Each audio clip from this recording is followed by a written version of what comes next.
Continuando nosso estudo, a segunda parte da introdução do Evangelho segundo o Espiritismo, autoridade da doutrina espírita, controle universal do ensino espírita. É importante a gente entender esse controle universal que não está controlando. É que os espíritos passaram as mensagens em várias cidades, em vários locais, e as mensagens chegavam até o Kardec, chegavam por carta na época, e ele ia selecionando aquelas que melhor vinham, aquelas que estavam mais dentro do padrão, mais bem escrita, mais dentro do padrão que as outras, aquelas ele editava. E as outras ele guardava para editar em outra oportunidade, talvez algumas nem tenham sido editadas. E aquilo lá era muito importante para ele, porque essas informações, quando elas vinham com a chancela de quem mandou e confirmando as ideias que eles tinham ali naquele local. É importante a gente lembrar que as ideias não surgem de chofre em um só lugar, elas surgem em vários lugares. Se a doutrina espírita fosse de concepção puramente humana, não ofereceria por penhor senão as luzes daquele que a houvesse concebido.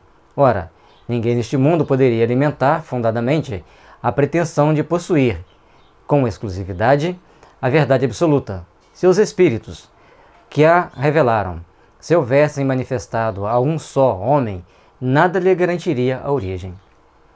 Então, se viesse da parte humana, viria só pela penhor daquilo que aquela pessoa sabia, dentro daquela fonte de informação, dentro daquela fonte de conhecimento. Como ela veio de vários lugares, com várias informações de vários espíritos, logicamente, que tornou-se diferente a situação. Ela começou a ter mais força porque vários locais detinham aquela informação. Então, ganha um novo tópico, ganha uma nova conformação. E a pessoa que tentasse fazer isso, ele ia ter a exclusividade sobre ele. E a exclusividade de uma verdade absoluta é uma coisa muito complexa. Assim também como Kardec não colocou que ele teria toda uma verdade só dele, mas que essas informações eram verdades que seriam passadas para nós ao longo do tempo, que nós deveríamos ficar atentos nesse patamar de informações, nessas condições que estavam sendo trazidas, nas condições que as informações estavam sendo trazidas, nas condições que a informação chegava para ele e como elas eram passadas nos mais variados locais. Tudo isso tornou-se importante porque a origem não era só dele, Kardec, era uma origem baseada num grupo de pessoas que o monitoravam com as informações. Porquanto fora mistério acreditar, sob palavra naquele que dissesse ter recebido deles o ensino. Admitida de sua parte a serenidade, a sinceridade perfeita, quando muito poderia ele convencer as pessoas de suas relações, conseguiria sectários, mas nunca chegaria a congregar todo mundo. O que ele está dizendo, como recebeu mensagens de vários lugares, ao sair os livros, essas pessoas de vários lugares compravam os livros, divulgavam o livro. Por isso, a doutrina foi crescendo, foi se avolumando, foi ganhando corpo de adeptos muito grande, em um tempo muito rápido, porque tinha várias pessoas em várias partes recebendo as mesmas mensagens. Quando Kardec colocou as mensagens ali, olha, é assim, a pessoa, olha, que legal, é assim que funciona. Então, outros estão recebendo as mesmas mensagens que eu. Não é assim que a gente pensa? A gente não gosta de estar sozinho com aquela informação, a gente gosta dela estar compartilhada. Quis Deus que a nova revelação chegasse ao homem por meio mais rápido e mais autêntico caminho, portanto incumbiu, pois os espíritos de levá-la de um polo a outro, manifestando-se por toda parte, sem conferir a ninguém o privilégio de lhes ouvir a palavra. Um homem pode ser ludibriado, pode enganar-se a si mesmo. Já não será assim quando milhões de criaturas veem e ouvem a mesma coisa. Constitui isso uma garantia para cada um e para todos. Só reexplicando, já explicado, né, conforme a gente já tinha falado antes, ele está mostrando que o caminho foi mais autêntico, foi mais claro, porque Deus colocou para que muitos espíritos levassem essas mensagens aos homens, facilitando então as informações, facilitando então o entendimento. Ludibriar um homem é fácil, mas ludibriar muitos fica complicado. E mesmo assim, aqueles que estão sendo convencidos, eles têm que deter bastante informação, porque os que vêm como adepto vêm com curiosidade, vêm com dúvidas. E aí a pessoa tem que saber lidar com as duas situações para passar para o outro as informações necessárias para o bom desempenho da sua função. E quanto mais pessoas detêm a informação, melhor é para todos, quando se trata de uma coisa para o bem coletivo. Ao demais, pode fazer-se que desapareça um homem, mas não se pode fazer que desapareçam as coletividades. Podem queimar-se os livros, mas não se podem queimar os espíritos. Ora, queimassem-se todos os livros, aí a fonte da doutrina não deixaria de conservar-se, inexaurível, pela razão mesma de não estar na terra e surgir em todos os lugares e de poderem todos descendentar-se nela. Olha que coisa mais interessante. Como ele dá uma alfinetada nos inimigos que normalmente apareciam. Podia queimar os livros, já que nessa época que a doutrina foi codificada, já não podia-se mais queimar pessoas. A lei já era um pouco mais humana, já era um pouco mais justa, né, vamos dizer assim. Mas podia queimar livro. Mas se queimasse os livros todos, eles automaticamente todos viriam à tona logo depois, porque a equipe espiritual estaria de posse dessas informações e traria novamente para a gente. Então, não é uma coisa para ficar guardada, não é uma coisa para ficar escondida, ela sempre virá, sempre estará ao nosso alcance e nós deveremos saber seguir essas informações e estudar. Porque quanto mais a gente estuda, mais a gente mata a nossa sede de conhecimento, principalmente o conhecimento das coisas espirituais. Faltem os homens, para difundi-la, haverá sempre espíritos, cuja atuação a todos atinge e aos quais ninguém pode atingir. Então, os espíritos superiores que vieram trazer a doutrina espírita é uma fonte inexaurível de informação. Poderia destruir os homens, mas essa fonte espiritual continuaria para prejuízo da humanidade, porque retardaria a chegada na Terra dessas informações. São, pois, os próprios espíritos que fazem a propagação com o auxílio dos inúmeros médiuns, que também eles, os espíritos, vão suscitando em todos os lados. Se tivesse havido unicamente um intérprete, por mais favorecido que fosse, o espiritismo mal seria conhecido. Então, outro detalhe importante é que os próprios espíritos vão propagando com o auxílio de inúmeros médiuns que eles fazem aparecer. Os espíritos têm um mecanismo de fazer aparecer os médiuns. Aparecendo os médiuns, nós passamos a ter as informações, passamos a ter uma fonte de passagem da informação do mundo espiritual para o mundo físico. E com isso, vai se propagando a doutrina, vai se propagando os ensinamentos cristãos. Qualquer que fosse a classe a que pertencesse, tal intérprete houvera sido objeto das prevenções de muita gente, e nem todas as nações o teriam aceitado. Ao passo que os espíritos se comunicam em todos os pontos da terra, a todos os povos, a todas as seitas, a todos os partidos, e todos os aceitam. Então, essas comunicações, elas são importantes a gente entender que não são diretas. Nem todo mundo está vendo, está ouvindo os espíritos, mas está sendo intuído por eles. Então, em vários pontos da Terra, essas informações vão chegando, vão sendo colocadas em prática por várias situações, por várias maneiras, seja ela uma boa conduta moral, com um bom conselho, com boas intuições para resolver as adversidades do dia a dia. Então as pessoas vão agregando as informações e quando chega um livro abordando aquele assunto, olha que legal, está aqui o que eu estava precisando. Então é isso que foi acontecendo e acontece até hoje. Muitas das vezes as pessoas saem falando horrores da doutrina espírita. Aí quando a gente consegue levar um deles até o centro espírita e mostra o que é, fala assim, olha, é isso? É dessa forma? Que legal. Às vezes não voltam. Às vezes voltam mais uma ou outra vez, mas a sedimentação de ficar na doutrina depende de uma série de fatores. E às vezes, para a pessoa não ter que afrontar a família, seus familiares, ele prefere se abster, ele prefere não se envolver ali dentro daquele grupo conforme a gente gostaria que ele ficasse lá conosco. O Espiritismo não tem nacionalidade e não faz parte de nenhum culto existente. Nenhuma classe social o impõe, visto que qualquer pessoa pode receber instruções de seus parentes e amigos de além-túmulo. Cumpre seja assim, para que ele possa conduzir todos os homens à fraternidade. Se não se mantivesse em terreno neutro, alimentaria as dissensões em vez de apaziguá-las.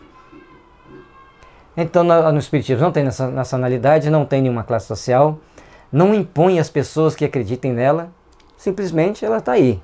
E aqueles que sintonizam, aqueles que querem ter uma informação superior, uma informação do mundo espiritual, se instruir com relação ao mundo espiritual, eles vão até a doutrina, pegam um livro para ler, vão frequentar um centro espírita, vão buscar conversar com algum conhecido espírita para procurar as informações necessárias. Isso é muito importante. Quando eu ouvi falar do Espiritismo, eu tinha 12 anos e achei a coisa mais magistral do mundo. Eu queria me tornar espírita no mesmo momento. Só que minha mãe, muito católica, falou, não, isso aí não, acreditar em coisa de espírito? De jeito nenhum. Passado o tempo, eu me tornei espírita, uma amiga dela de infância retornou para a terra natal, tornou-se dirigente da casa espírita, e como elas eram muito amigas, ela também passou a ser uma das dirigentes da casa espírita. Então a gente vai vendo no dia a dia que conhecer, procurar se informar, sem nenhum preconceito, é a melhor forma de você saber escolher o que você quer. Antes de condenar, procure sim instruir, procure saber realmente aquilo que você quer para você, aquilo que você quer para o seu futuro, para o seu conhecimento, para o seu crescimento espiritual. Nessa universalidade do ensino dos espíritos reside a força do Espiritismo e, também, a causa de sua tão rápida propagação. Enquanto a palavra de um só homem, mesmo com o concurso da imprensa, levaria séculos para chegar ao conhecimento de todos, milhares de vozes se fazem ouvir e simultaneamente em todos os recantos do planeta, proclamando os mesmos princípios e transmitindo-os aos mais ignorantes, como aos mais doutos, a fim de que não haja deserdados. A informação deve chegar a todos os locais, a todas as pessoas. E nós devemos procurar ser um veículo dessa manifestação. Um veículo de impulsionar a informação. Mas levar essa informação na medida certa, que as pessoas suportam das informações e principalmente que elas estejam com o coração aberto a receber. Não adianta nada a gente querer colocar a doutrina espírita para quem não a conhece ou não sabe, não quer saber a respeito dela. Não vai adiantar. Agora, aqueles que querem conhecer, aqueles que querem saber, aqueles que querem aprendê-la, aí sim a gente vai conversar com eles, a gente vai levar essa informação. Cada um, no seu momento certo, vai chegar até ela e os recados devem ser dados. Sim, recado de fazer o bem, da boa conduta ética, da boa conduta moral, para que, no conjunto de situações, nós estejamos melhores hoje do que fomos ontem. E podemos angariar pessoas para o nosso meio, conquistando esses corações, para que eles tenham amor pela doutrina, venham com consciência de suas responsabilidades e trabalhem com o objetivo de fazer o bem incondicional. Se a gente faz o bem ao outro, o primeiro beneficiado somos nós mesmos. É uma vantagem de que não gozara ainda nenhuma das doutrinas surgidas até hoje. Se o Espiritismo, portanto, é uma verdade, não teme o mal-querer dos homens, nem das revoluções morais, nem das subversões físicas do globo, porque nada disso pode atingir os espíritos.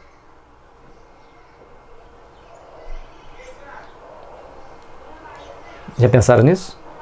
Você, como espírito, você não vai ser atingido por uma guerra, você não vai ser atingido, que eu falo de destruição, por uma guerra, por um tsunami, por um tufão. Apenas o corpo morre, o espírito retorna ao plano espiritual e aí começa-se a planejar uma nova existência.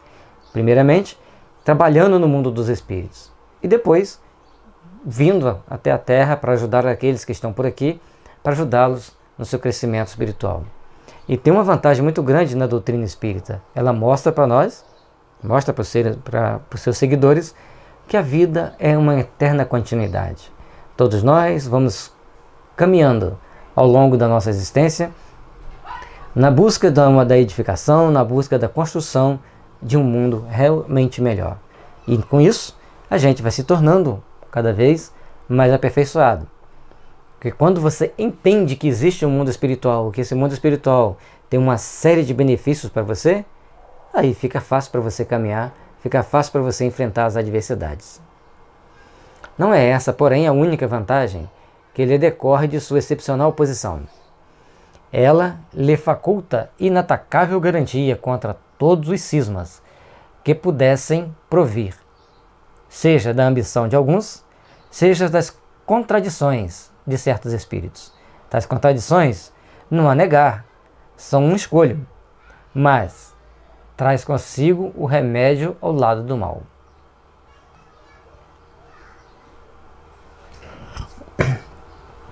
Aí vem duas situações interessantes. Assim como nós temos aqueles que seguem firmes, convictos, trabalhando pelo bem, buscando a construção de uma situação melhor, de um mundo melhor, nós temos também os detratores. Se tornam espíritas, montam grupos de afinidade comum e começam a falar mal da doutrina. Isso é muito negativo, por um lado, mas por outro lado mostra que quem está com o bem faz o bem. Quem não está com o bem perde a oportunidade de fazer o bem. Então nós estamos aqui para aprendermos, para valorizarmos, para procurarmos construir um mundo melhor para nós. E isso ser feito quando nós nos colocamos na condição de melhor servir, de melhor trabalhar, de melhor construir algo bom para o nosso semelhante. Sabe-se que os espíritos, em virtude da diferença entre as suas capacidades, longe se acham de estar individualmente considerados na posse de toda a verdade, que nem a todos é dado penetrar certos mistérios, que o saber de cada um deles é proporcional à sua depuração, que os espíritos vulgares mais não sabem do que muitos homens. Então, isso aqui é extremamente importante que a gente saiba. Existem espíritos que sabem muito menos do que muita gente aqui na Terra. Assim como existem espíritos que têm um conhecimento que vai muito além do que a gente possa imaginar de conhecimento. São os dois extremos, quem sabe muito e quem sabe muito pouco. Mas isso mostra a grandeza do mundo. O mundo espiritual é muito parecido com o mundo físico, só que mais aperfeiçoado. Os que lá sabem, sabem muito. Os que pouco sabem, também muitas das vezes sabem bastante. Então nós precisamos aprender a valorizar as nossas informações, valorizar os nossos conhecimentos, para que a gente esteja em condições de melhor servir e melhor ajudar os nossos semelhantes na edificação, no crescimento, da realização do bem. O bem incondicional deve estar presente em nossos corações, em nossa mente, em nosso dia a dia, para fortalecer nossos impulsos de melhor realizar aquilo que precisamos em prol do nosso semelhante e principalmente em prol de nós mesmos. Que entre eles, como entre estes, há presunçosos e sofômanos, que julgam saber o que ignoram, sistemáticos que tomam por verdades as suas ideias, enfim, que só os espíritos da categoria mais elevada, os que já estão completamente desmaterializados, se encontram despidos das ideias e preconceitos terrenos. Então é importante que a gente tenha isso bem sedimentado em nossa mente. Então entre os espíritos tem aqueles que são presunçosos, querem saber de tudo de qualquer maneira, os sofômanos que julgam saber aquilo que ignoram, e a mania de pensar que pensar por sábio, né? Passar por sábio. Os sofômanos são aquelas pessoas que querem passar por sábios, eles querem ser aquilo que não é. Na homeopatia a gente chamaria de platina. As pessoas que querem estar acima daquilo patamar ético, moral, social que elas realmente estão, principalmente social e material. Então só aqueles espíritos de categoria mais elevada estão numa condição melhor. E eles, por serem de uma condição mais elevada, estando numa condição melhor, também são eles que vão buscar trabalhar pelo bem, vão buscar trabalhar pela divulgação da doutrina, pelo amparo aos necessitados, pela coordenação de várias situações na Terra e também da doutrina espírita, claro. Mas também é sabido que os espíritos enganadores não escrupulizam em tomar nomes que lhes não pertencem, para impingirem suas utopias. Daí resulta que, com relação a tudo o que seja fora do âmbito do ensino exclusivamente moral, as revelações que cada um possa receber terão caráter individual, sem cunho de autenticidade.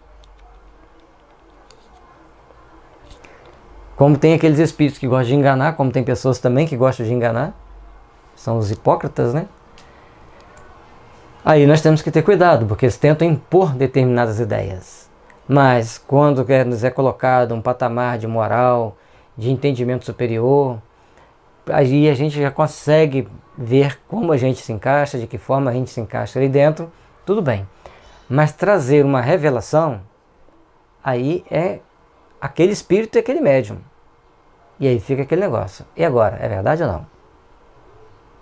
É a questão do Ramatiz. Todo mundo jogava pedra no Ramatiz.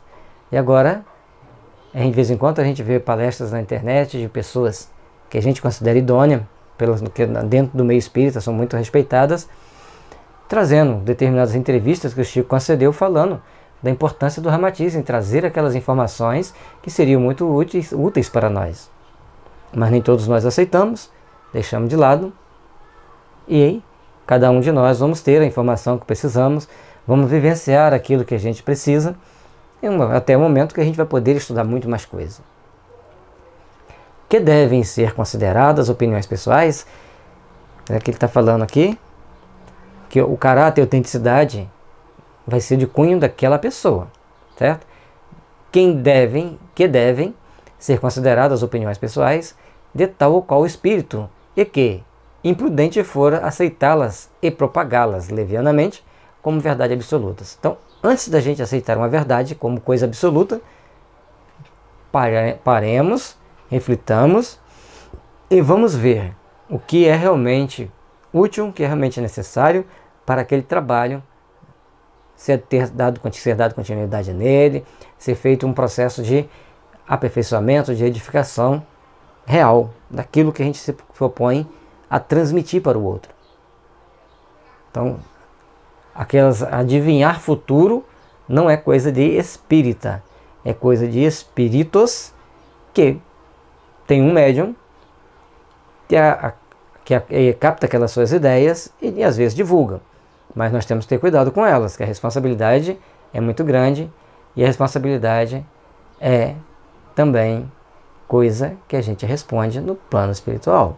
Aquilo que a gente faz aqui, seja fisicamente ou espiritualmente, a gente vai responder.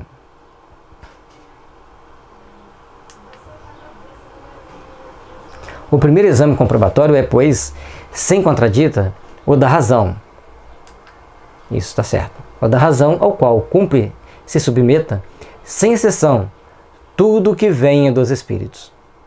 Toda teoria em manifesta contradição, com o bom senso, com uma lógica rigorosa e com os dados positivos já adquiridos, deve ser rejeitada, por mais respeitável que seja o nome que traga como assinatura. Incompleto, porém, ficará esse exame, em muitos casos, por efeito da falta de luzes de certas pessoas e das tendências de não poucas a tomar as próprias opiniões como juízes únicos da verdade. Então ele nos alerta que, antes da gente aceitar uma ideia, aceitar determinada situação, aceitar determinado conjunto de filosófico, determinada estrutura filosófica que os espíritos queiram trazer para nós, antes de tudo, devemos procurar observar se aquilo ali realmente é o que a gente quer, ou melhor, se aquilo ali passa pela lógica, passa pela razão, passa pelo bom senso, ou se a gente está se envadecendo com aquela informação, eu estarei trazendo em primeira mão. Então tudo isso é importante que a gente reflita, que a gente pare para pensar, para que a gente tenha, no final, uma estrutura filosófica, social, muito bem organizada, com a doutrina espírita sendo aquele escudo que nos impulsionam a estarmos numa condição melhor, seja frente a uma adversidade, seja frente a um determinado fato, mas que ao longo da nossa existência a gente saiba realmente e de coração cumprir e edificar bem aquilo que nós nos propomos a fazer. Assim sendo, que hão de fazer aqueles que não depositam confiança absoluta em si mesmos? Buscar o parecer da maioria, tomar por guia a opinião desta. De tal modo que se deve proceder em face do que digam os espíritos, que são os primeiros a nos fornecer os meios de consegui-lo. Recebeu a informação, está muito diferenciada, está muito diferente? Vamos buscar apoio de alguém. Olha, isso aqui está coerente? Isso aqui pode ser publicado? Isso aqui pode ser divulgado? Não, vamos aguardar. Por quanto tempo? O tempo necessário. A gente faz avaliação de livros, a gente vê, começa a ler assim, o livro está muito bom. Aí depois, numa determinada página, começa a ficar ruim. Por quê? É porque o médium cansou. E naquela empolgação que ele queria escrever os livros, o conteúdo foi se perdendo. E às vezes ele tem que parar, esperar, rever-se a si mesmo, a sua conduta, as suas ações no seu dia a dia, para depois sim ele conseguir. Agora posso colocar em prática desta forma. Aí ele vai continuar, vai continuar aquele trabalho. Porque senão perde a qualidade, não vai passar na avaliação. Então tudo é assim. Da mesma forma, as opiniões que a espiritualidade traz para nós, a gente tem que saber passar pelo nosso filtro e saber também conversar com aqueles que estão próximos a nós e saber, beleza? Isso é útil, é bom, verdadeiro? Posso acreditar? E aí a gente interrompe para fazer a outra parte.